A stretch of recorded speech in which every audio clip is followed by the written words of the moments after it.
تصور کنید ترکیبی از مرغ نرم و آبدار، ادویه‌های معطر و سس مخصوص که طعم بی‌نظیری به غذا میبخشه. مرغ لبنانی یکی از غذاهای خاص خوشمزه‌ای که هر کس باید حداقل یه بار امتحان کنه. راز این طعم فوق‌العاده چیه؟ تا پایان ویدیو همراه من باش.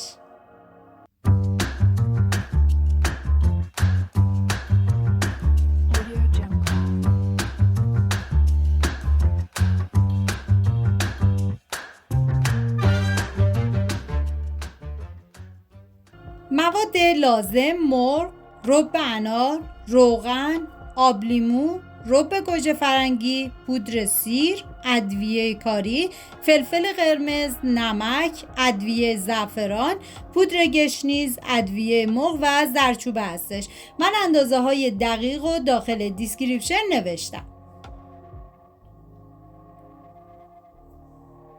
حالا تو مرحله اول روغنی که داریم اون میریزم داخل ظرفی و بعد از اون من رب انار رو رقیقش کردم و به روغن اضافه میکنم و رب گوجه فرنگی،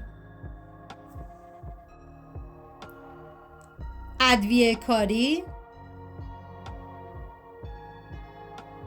فلفل قرمز،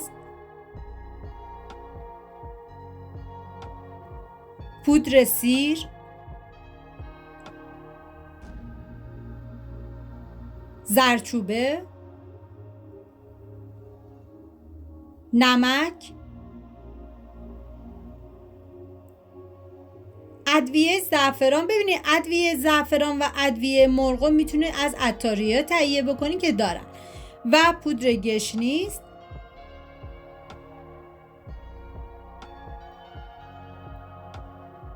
و آب لیمو. حالا همه این مواد رو با هم دیگه ترکیب میکنم. واقعا این مرغ لبنانی یک غذای خوشمزه و خوش عطر و طعمه که ترکیب ادویه‌های خاص و سس مخصوصش طعم لذیذ و دلچسبی به مرغ میده که هر لقمه‌اش نرم و آبدار و واقعا پر از مزه است. و دیگه بعد از اینکه همه مواد با هم دیگه ترکیب شدن میذارمشون کنار. واقعا دست به کار بشین و این مرغ لبنانی رو درست کنین که هر کی بخوره عاشقش میشه.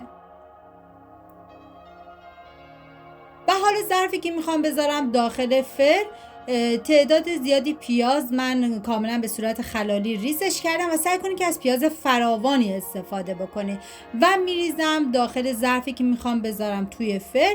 کفش رو کاملا با پیاز پر میکنم.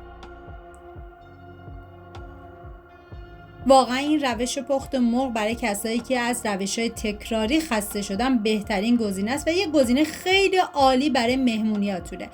و حالا من مرغی که دارم رو پیازا میچینم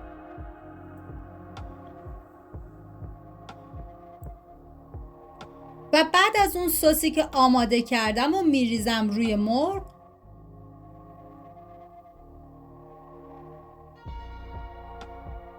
واقعا من هرچه از عطر و طعم و خوشمزگی این غذا بگم کمه.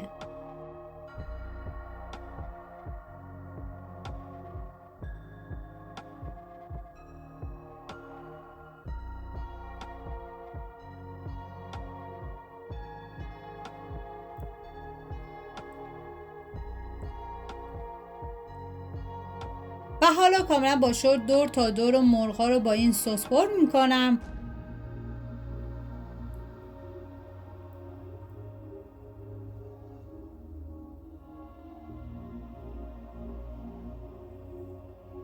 و بعد از اون من از گوجه گیلاسی استفاده کردم و چند عدد میذارم روی مرغ‌ها و بعد از اون باید این مرغ رو بذاریم داخل فری که از قبل گرم شده با دمای 180 درجه به مدت 1 ساعت و 45 دقیقه و بعد از اون دیگه این مرغ خوشمزه ما آماده است. میتونید در کنار یک تهچین خوشمزه سروش بکنید. حالا من گوجه رو میذارم و دیگه مرغ رو میذارم داخل فر. اگر این ویدیو مورد پسندتون بود و تا این لحظه کانال رو سابسکرایب نکردید خوشحال میشم سابسکرایب کنید. اگه ویدیو رو دوست داشتید لطفاً ویدیو رو لایک کنید. لایک شما باعث میشه که این ویدیو در معرض دید افراد بیشتری قرار بگیره و از این طریق هم از من حمایت میکنید. مرسی از همراهی همیشگیتون. تا یه خوشمزه دیگر، بدرود.